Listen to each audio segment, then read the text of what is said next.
சமத்துவ மக்கள் கட்சியினுடைய பொதுச் செயலாளர் சரத்குமார் தற்பொழுது செய்தியாளர்களை போய் பார்த்தாங்க. வாசன் வீட்டை ரேடு நடந்திருக்கா இன்னைக்கு.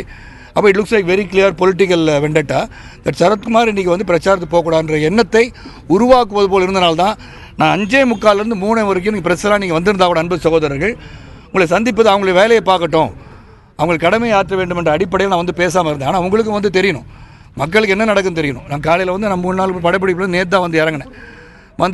ஃபோனை பிடிங்கிட்டாங்க. முதல்ல ஃபோனை பிடுங்கிறது அவங்க கடை. எனக்கு வந்து செக்ஷன் படி அவங்க ஃபோனை பிடுங்கலாமான்னு தெரிஞ்ச ஃபோனை வந்து அவங்க பார்க்கலான்றது technology development. They can take the phone of the person was under investigation சொன்னாங்க. ஓகே, அதை பார்த்த பிறகு கேள்விகள் கேட்டாங்க. கேள்விக்கு பதில் சொல்லியாச்சு. Statement has been recorded. கையெழுத்து வாங்கிட்டாங்க. அதுக்கப்புறம் எங்களுடைய அலுவலகமான ரெடான் போய் பார்த்துட்டு வந்தாச்சு. பேங்க் லாக்கரில் போய் எங்கள் வீட்டில் போய் மனைவி அழைத்து சேர்ந்து பேங்க் லாக்கர் போனாங்க. நான் வந்து திடகாத்திரமாக இருந்தனால 60 வயசை தாண்டி இருந்தாலும் ஒரு சீனியர் சிட்டிசன் தான். அப்படி இருந்தாலும் நான் வந்து 25 வயசு இளைஞனாக தான் நான் இருக்கேன். ஆனால் எனக்கும் வந்து சில சமயத்தில் 2 நாளாக எனக்கு உடல்நலம் கொஞ்சம் சரியில்லைன்னு சொல்லிட்டு இருக்கேன். அவங்க என்ன சொன்னாங்க, என்ன மனிதாபிமானம் இல்லாத என்னென்னா, நீங்கள் வந்து டாக்டர்லாம் ஒன்றும் பார்க்க போகக்கூடாதுன்றாங்க. நான் சொன்னேன், டாக்டர் வந்து பக்கத்து ரோட்டில் இருக்கார், வந்து பார்க்கட்டுங்க. Regular doctor should come and see everyday. வந்து எல்லோரும் வந்து டாக்டர் வந்து பார்க்க தான் செய்வாங்க. பார்க்கணும், எங்கள் டாக்டர் வருவார், உங்கள் பக்கத்துலேருந்து வருவார்னு சொல்கிறாங்க. மனைவி வந்து எவ்வளோ சொல்கிறேன், என்னங்க ஒரு டாக்டர் வந்து ஒரு எங்கள் கணவருக்கு வந்து உடல்நிலை சரியில்லை அப்படின்னு சொன்னால் பார்க்கணும், டாக்டர் கூட வரக்கூடாதுன்னு சட்டம் சொல்லுதான்னு கேட்ட பிறகு எங்கள் டாக்டர் வந்து வரதுக்கு கிட்டத்தட்ட 1 ஹவருக்கு அப்புறம் வந்தோன்னே அவங்க என்ன ரெஸ்ட் எடுக்கட்டுங்க, ஒன்றும் இல்லை பரவாயில்ல, நல்ல உப்பு போட்டு கொஞ்சம் மோர் குடிக்கட்டும், கொஞ்சம் சரியாக இருக்கும், ரிலாக்ஸ் பண்ண சொல்லுங்கள், அப்படி தேவைப்பட்டால் நம்ம வந்து இது ரிலாக்ஸ் பண்ணுறது அது மருந்து கொடுப்போம், படுத்து தூங்கட்டும் அப்படின்னு சொன்னாங்க. சரி, அப்பயும் நம்ம வந்து பொறுமையாக காத்துட்டு உட்காந்துட்ருக்கோம். ஆனால் இது என்னென்னா, இப்போ போகிறாங்க வராங்க, எல்லாம் பார்க்குறாங்க. அவங்க எதை நோக்கி வந்தாங்க, ஏதாச்சும் எவிடன்ஸ் கிடச்சிச்சா, எதுவும் சொல்லணும். கேட்டால் இல்லை நாங்கள் கிராஸ் வெரிஃபிகேஷன் பண்ணிகிட்ருக்கோம், ரெடான் அலுவலகத்தில் வந்து பார்த்துட்டு வந்துடும், நீங்கள் என்ன பார்த்தீங்க, என்ன கண்டுபிடிச்சிங்க, என்ன கண்டுபிடிக்க வந்தீங்க அப்படின்னு கேட்கணும். வந்தால் நீங்கள் வந்து நிறையா பணம் இருக்குதுன்னு சொன்னாங்க அப்படின்னு. நான் வந்து நிறையா பணம் இருந்தால் அவங்க தான் வந்து கொடுத்துட்டு போகணும் இல்லையா. நான் நிறைய படத்தில் நடிக்கலை, எனக்கு இருக்கிற படத்தில் கொஞ்சம் பணம் சம்பாதிக்கிறேன். ஆனால் அந்த அளவுக்கு அவங்க சொல்கிறது ஏதோ யாரோ சொன்னாங்களாம், எக்கச்சக்க பணம் இங்கே இருக்குது போய் பாருங்கன்னு சொன்னாங்களாம். அப்போ அந்த பணம் இருந்திருந்தால் பரவாயில்ல. நீங்கள் வந்து அந்த மாதிரி கைப்பற்றும் அளவிற்கு இங்கே வந்து பணம் இல்லை. என்ன வந்து வைத்துக்கொள்ள வேண்டிய உரிமைப்படி எங்கள் இருவருக்கும் சேர்ந்து நாங்கள் கலைக்குளத்தில் இருக்கோம். எங்கள் உரிமை உட்பட்டு எவ்வளோ பணம் வீட்டில் வச்சுருக்கலாம் அவ்வளோ பணம் தான் இருந்துச்சு. நகை அவங்க வந்து 30 வருஷத்துக்கு 35 வருஷத்துக்கு மேலே இருக்காங்க. பெல்ட்டாக கட்டியிருக்காங்க. நகையெல்லாம் கணக்கு ஒப்பிக்கப்பட்டிருக்கிறது. அதையும் வெரிஃபை பண்ணிட்டாங்க. பேங்க் லாக்கர் போனாங்க. ஆனால் இப்போது நான் என்ன கேட்குறேன்னா, என் மனைவி வீட்டில் இருக்கும்போது நான் பிரச்சாரத்துக்கு நான் போயிட்டு வரேன், நீங்கள் மனைவி வீட்டில் இருக்காங்க, என்ன கேள்வினா கேளுங்க, அதுக்கப்புறம் என்ன ஸ்டேட்மெண்ட்டாக இருந்தாலும் நீங்கள் வந்து வேணும் குறுக்கு கேள்வி கேட்க வேண்டும், குறுக்கு விசாரணை செய்ய வேண்டும் என்று சொன்னால் அதுக்கு நான் பதில் தரேன். ஆனால் ஜனநாயக கடமை ஒன்று இருக்கிறது. இன்றைக்கி நான் தேர்தல் பிரச்சாரம் வருகிறேன் என்று ப்ரோக்ராம் போடப்பட்டிருக்கிறது. அப்போ நான் வந்து இன்றைக்கி தேர்தல் பிரச்சாரம் டிடிவி அவர்களுக்கு செய்வது பிடிக்கவில்லையா, எதனால் இன்றைக்கி பார்த்து ரேடு? அப்போ இன்றைக்கி பார்த்து ரேடுன்னும் போது ஒரு அரசியல் காழ்ப்புணர்ச்சியாக தான் தெரிகிறது என்ற ஒரே காரணத்துக்காக தான் நான் வந்து பிரச்சனை சந்திக்க வந்திருக்கேன். ஏன்னா நான் வந்து ட்ராமாட்டிக்காக அது ஒரு பொலிட்டிசைஸ் பண்ண நினைக்கல. ஆனால் it is looking very very political in nature. அதனால் I would like to come and tell the press, இது ஒரு பர்சனல் வெண்டட்டா. நான் வந்து டிடிவி அவர்களுக்கு நாங்கள் வந்து தேர்தல் பிரச்சாரம் செய்வது பிடிக்காத நபர்கள் இன்று ஒரு சொல்லி இந்த மாதிரி ரேட் பண்ணுங்கன்னு சொல்லியிருக்காங்க. ஏன்னா according to constitution I have got the right to go and speak for my candidate and support a candidate the political party leader and also ex member of parliament and also I know my rules and regulation and the law. அந்த law abiding சிட்டிசனாக தான் இருக்கும். இப்போயும் ஒன்றும் தடுக்கல. அவங்கள காலை முதல் அவங்களை தொல்லை பண்ணியிருக்கோம்னா கேட்டு பாருங்கள், ஒன்றும் சொல்லு. காஃபி கேட்டாங்க, டீ கேட்டாங்க, எல்லாம் கொடுத்துட்டு தான் இருக்கும். கேட்ட கேள்வி பதில் சொல்லிட்டு தான் இருக்கும். ஆனால் எனக்கு இன்றைக்கி ஒரு முக்கியமான பணி இருக்கிறதே 2-3 நாள் தான், 7, 8, 9, 10ஆம் தேதி பாதி நாள். அப்போ இன்றைக்கி பிரச்சாரம் பண்ண போகக்கூடாதுன்னு சொல்கிறதுக்கு எந்த விதத்தில் உரிமை இருக்குது சொல்லுங்கள்? we have got அது எங்கள் இல்லை, காலையில் வந்து மொத்தம் 5 பேர் வந்தாங்க. அதுக்கப்புறம் வீடு பெரிய வீடாக இருக்குது, இன்னும் 30 பேரை கொண்டு வரணும்னு சொல்லி வீடு ஃபுல்லாக வந்தாச்சு. பெட்ரூம் முத கொண்டு எல்லா பெட்டு கிட்ட எல்லாம் பிரித்து போட்டாங்கன்னு வச்சுக்கோங்களேன். அதை கூட நாங்கள் தடுக்கலை. பாத்ரூம் கதை கூட தட்டுறாங்க, மனைவி வந்து குளிச்சுட்டு இருக்காங்கன்னு சொன்னால் கூட அது வந்து கேவலமான ஒரு விஷயம் என்னை பொறுத்த வரைக்கும். அது வீட்டில் வந்து அவங்க குளிச்சுட்டு இருக்கான்னு சொன்னால் நம்ப மாட்டாங்களா? என்ன மாதிரி கிரிமினல்ஸாக நாங்கள் இல்லையே. அப்போ நீங்கள் ஏதாச்சும் குற்றம் இருந்தால் சொல்லுங்கள் சார்.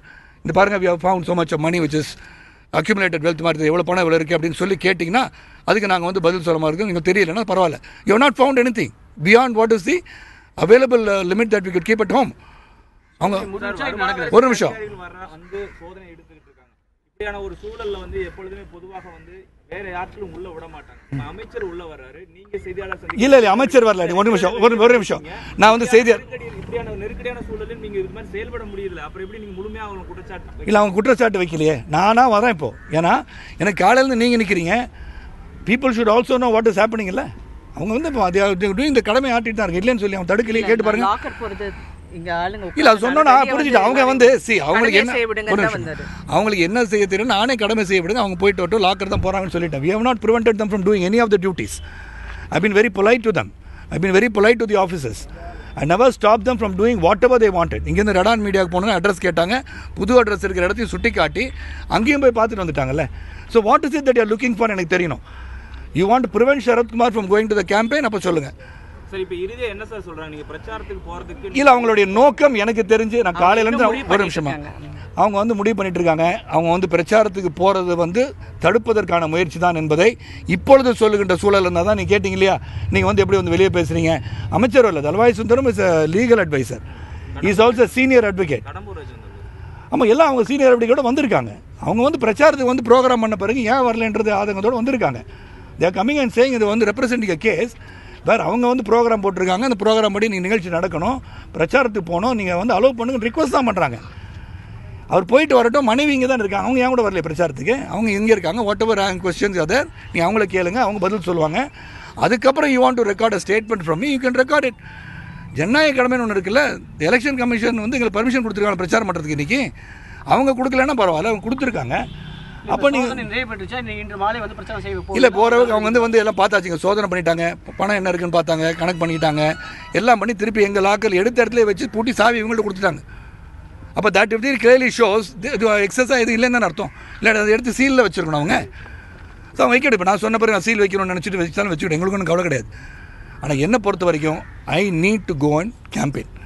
ஜனநாயக கடமை அடிப்படையில் அவங்க சோதனை பண்ணியிருக்காங்க. எனக்கு தெரியும் அவங்களுக்கு என்ன இன்ஃபர்மேஷன் வந்துச்சு, எந்த முகாணத்தை வந்து பண்ணுறாங்க அவங்களுக்கு தான் தெரியும். யாரோ சில பேர் சொல்லியிருக்காங்க, அவங்க வந்திருக்காங்க, டிடிவி அவர்களுடைய கட்சியிலேருந்து நிறைய பேர் வந்து சரத்குமாரை பார்த்துட்டு போயிருக்காங்க, அதனால் வேறு ஏதோ செயல்பாடு நடந்திருக்குன்னு நினச்சிருக்கலாம். அதுக்கு ஐம் நாட் பொறுப்பு இல்லை. I got any material evidence in the house, I found any thing அது வாட் இஸ் நெசசரி. அதனால் இல்லாதனால என்னை பொறுத்த வரைக்கும் இது ஒரு பொலிட்டிக்கல் வெண்டட்டா. என்னுடைய லாயர் கூட மிஸ்டர் இளங்கோஸ் கம்தர் அவர் கூட அலோவ் பண்ணல. Everybody is got a right to a lawyer. N auditor வரக்கூடாது, லாயர் வரக்கூடாதுன்னா எனக்கு எல்லா கணக்கும் எனக்கு தெரிஞ்சிருக்குமா? நான் ஜீனியஸாக கணக்கில் நீங்கள் வந்து புக்கில் வந்து 2015 கணக்கு ஒப்பிச்சிருக்கோம். இதெல்லாம் நீங்கள் பண்ணி வெல்த் டேக்ஸ் எப்போ கட்டிங்கன்னா உடனே என் மைண்டில் மெமரியில் இருக்காதுல்ல. சார் ஒட்டுமொத்தமாக நடக்கக்கூடிய தமிழகம் முழுவதும் நடக்கக்கூடிய அந்த வருமான வரித்துறை அதிகாரிகளுடைய சோதனை, அது அமைச்சர் விஜயபாஸ்கர் அவருக்கு தொடர்புடைய அதிகாரிகள் ஆமாம் இந்த சூழ்நிலையில் சார், அதாவது இன்னும் 3 நாள் இருக்கிற காலகட்டத்தில் நீங்கள் இந்த சோதனையை நடத்தும் போது it will only give a political colour. Let us be very logical in thinking.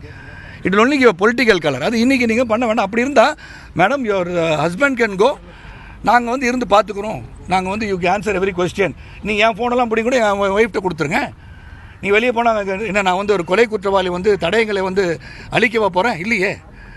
அப்போ இன்னும் என்ன பண்ண போகிறோம்? நீங்கள் தான் எல்லா பக்கமும் என்னுடைய இந்த நண்பர்கள், என்னுடைய அலுவலகம் எல்லாம் போயிட்டீங்களே. So in what way I can prevent, I cannot make a call, they will also be watch. எதுவும் பண்ண முடியாது. அப்படி இருக்கும்போது நான் என்ன தப்பு பண்ணிட்டு போகிறேன்? அதான் 11 o'clock வந்து உங்களுடைய 3 மொபைல் ஏதாவது சோதனைக்காக இன்கம் டேக்ஸ் ஆஃபீஸர் எடுத்துகிட்டு போனாங்க சார் அப்படின்ற ஒரு தகவல் அவங்க சொல்கிறாங்க. இல்லை அவங்க சார் மொபைல் வந்து எடுத்து கையில் வச்சுக்கிட்டு மெசேஜ் என்ன இருக்குது எல்லாம் பார்க்குறாங்க. அதில் எல்லாமே they like to know what messages have gone through. அதெல்லாம் பார்க்கட்டும் சார், அது அவங்களுடைய கடமை பார்த்துட்டு போகிறாங்க. நீ என்ன மெசேஜ் அமிச்சிங்க, யாருக்கு அமிச்சிங்க, அதெல்லாம் அவங்க பார்த்துக்கிட்டோம். அதை ரெஜிஸ்டர் பண்ணி மேலே எதுவும் கேஸ் பண்ண போட்டுட்டு போகிறாங்க. But don't stop me from today. This is not a criminal குற்றவாளியாக நான் வந்து நிற்கல. நான் வந்து ஜனநாயக கடமை ஆற்றுறது என்னை அனுமதிக்கணும், அவ்வளோ என்னுடைய கோரிக்கை. நான் பிரச்சாரத்தை வந்து 4 மணிக்கு நான் வந்து ஆர்கே நகர் தொகுதிக்கு போனேன் சார். இப்போ மணி வந்து 3 மணி. I'm sitting here. நான் வந்து உட்காந்துக்கிட்டே இருக்கேன். அவங்க கேட்குற எல்லா கேள்வி மனைவி கேட்டாங்க, லாக்கர் போனாங்க, போயாச்சு. நான் உங்களை சந்திக்கிறது உங்களுக்கே தெரியும், நீங்களே கேட்குறீங்க. 5:45 நீங்களும் வெயிலில் இங்கே உட்காந்துருக்கீங்க. உங்களுக்கு என்ன தகவல்? உங்களுக்கு வந்து மக்களுக்கு வந்து செய்தியை சொல்ல வேண்டும் என்று இருக்குது உங்கள் சகோதரன். நான் வந்து பதில் சொல்லணுன்ற ஆசை எனக்கும் இருக்குது. ஏன்னா எவ்வளோ நேரம் தான் இருக்க முடியும், மக்கள் வராங்க, நீ பார்த்தீங்க சார் கட்சி சகோதரர்களாம். இல்லை அவங்க ஆஃபீஸர் வந்து வெல் கன்சிடர்னு சொல்கிறாங்க. கன்சிடர் பண்ணுறது தான் நல்லது நான் நினைக்கிறேன். ரிட்டர்னிங் ஆஃபீஸர் லீகலாக ஏதாவது இல்லை நான் ரெப்ரஸன்டேஷன் கொடுத்துட்டேன் சார். அவ given representation that my wife will be present here. மனைவி இங்கே தான் இருக்காங்க. அதனால் இன்றைக்கி நான் பிரச்சாரம் பண்ணுறதுக்கு அனுமதி வழங்க வேண்டும் என்று தாழ்மையுடன் கேட்டுக்கொள்கிறேன் என்ற கடிதத்தை கொடுத்துருக்கேன். நான் பின்புலம்னு சொல்ல நீங்கள் எக்ஸிக்கிறீங்க. நான் யாரையும் யாரை குறிப்பிடுறது? இப்போ வந்து இன்கம் டேக்ஸ் ரேடு வர்றது யாருடைய கண்ட்ரோலில் இருக்குது? மாநில அரசு இல்லையா? இல்லை சார் உங்களே கேட்டுறேன், மாநில அரசு கண்ட்ரோல் இருக்குது இன்றைக்கி. Then you decide. சம்படியை சென்டர் இன்றைக்கி பார்த்து இன்கம் டேக்ஸ் ரேட் நிறைய ஓபிஎஸ் போய் வாசனை பார்த்துருக்காருல, அங்கேயே ரேடு பண்ணலையா? வாசனை வீட்டுக்கு ரேட் பண்ணல நீங்கள். அப்போ you are in collusion with OPS and group and I am against you. I am going to campaign against you. Sarathkumar campaign பண்ணுறதுனால உங்களுக்கு வலிக்குதா? டிடி அவர்களுக்கு தாங்க, நான் உங்களுக்கு தான் இந்த கிரேட் அட்மினிஸ்ட்ரேட்டர், அவங்களுக்கு தானே நாங்கள் முடிவு எடுக்கப்பட்டு விட்டது நேற்று. நிச்சயமாக நாங்கள் வந்து அந்த களத்தில் நான் இறங்கி நான் பிரச்சாரம் பண்ணுறது உறுதி. இந்த மாற்றுக்கிறது கிடையாது. அது வந்து அது எனக்கு வந்து ரொம்ப நான் வந்து பிளேட்டன்ட் ஹைப்போதெட்டிக்கல் கொஸ்டின்ஸுக்கு பதில் சொல்ல முடியாது. என்னை பொறுத்த வரைக்கும் நீங்கள் கடமையாக கேட்டீங்க. அன்பு சகோதரர் 18 டிவி 18 அது அன்பு சகோதரர் சொன்னார், என்ன சார் தடுக்கலாமா? நான் தடுக்கலை யாரையும். அவங்க முயற்சி பண்ணுறாங்க, அவங்களோட உணர்ச்சிகளை காட்டுறாங்க. அவங்களும் இல்லை தலைவர் வந்து இது பண்ணக்கூடாது, அது அவங்க உணர்ச்சி அதுவும் சொல்லியாச்சு. ஒன்றும் இல்லை, அவங்க ஜனநாயக கடமை ஆற்றுக்கிறான்னு சொல்லியாச்சு. என்னை பொறுத்தவரை என்னோட ஜனநாயக கடமை, ஜனநாயக உரிமை நான் உங்கள்கிட்ட சொல்லணும். எனக்கு வருத்தம் என்னென்னா, நீங்கள் காலையில் வந்து என் டாக்டர் கூட கூப்பிடக்கூடாதுன்னு சொன்னது உண்மையில் வருத்தம். I like to register that as a statement here.